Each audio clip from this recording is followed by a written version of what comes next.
guro, at sa inyong mga kapwa po, kabataan. Sana'y maging maganda ka rin. At makatulog kayo ng magiging sa aking sasabihin.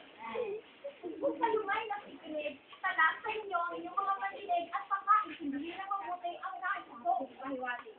Itong aking sasabihin ay isa sa mga ugali natin medyo mahirap na mabuhay. Halimbawa na dito sa mga taong nagsisimba. Hindi lahat ng pagsisimba ay pagbabanal o pag-ugat ng kasalanan.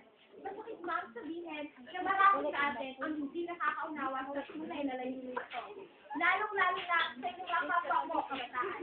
Ano ba, hayaan sabihin ko sa inyo ang mga uri ng mga taong nagsisimba. Bilang isang babae, masakit sa kalooban na marinig ko ang mga pangkat ng mga kalakihan na mas mabuti ba daw magdasal na lamang sa bahay dahil madaragdagan lamang ang kanilang kasalanan, lalo na kung numaraan ng mga magagandang babae ay sayawan na marahil walang inakupang pagpalisahan ng damit, sapatos, pabango at mga alahas.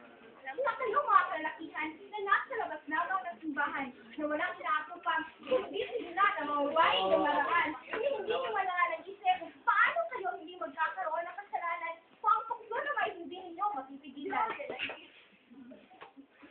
Ang babae nilay kung magsiba ay tatayo-tayo muna sa may pintuan. Kapag nakikita na ng kaibigan, tatabi at papasok. Isa pala sa pinabalian ng mga babae ay kung bakit nasasalamang pumasok sa iyong matatapos na lamang ang misa. May pumapasok naman sa gitna na ay bakal ang sapatos gawa ng kanyang ingay sa paglalakad. Tulad din ng mga dalagang panlipunan, ang mga society matrons ay may kaunting kapinuhan.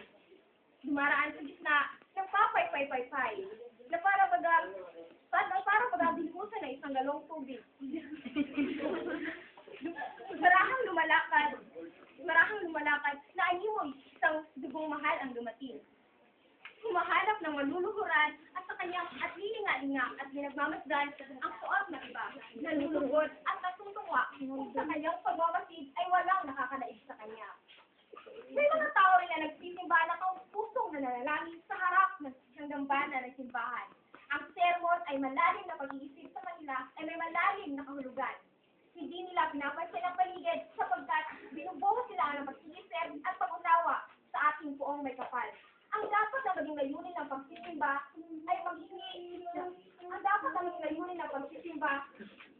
ay pag-alala, papuri at pasasalamat sa Diyos. Sa lakip na rin ng paghingi ng patuloy na pagpapala sa ating poong may kapal. Sa palagay ko, ay pinakasihan ko naman kayo. Kung hindi kayo sumasanay sa agot, pipintasan kayo ng madla.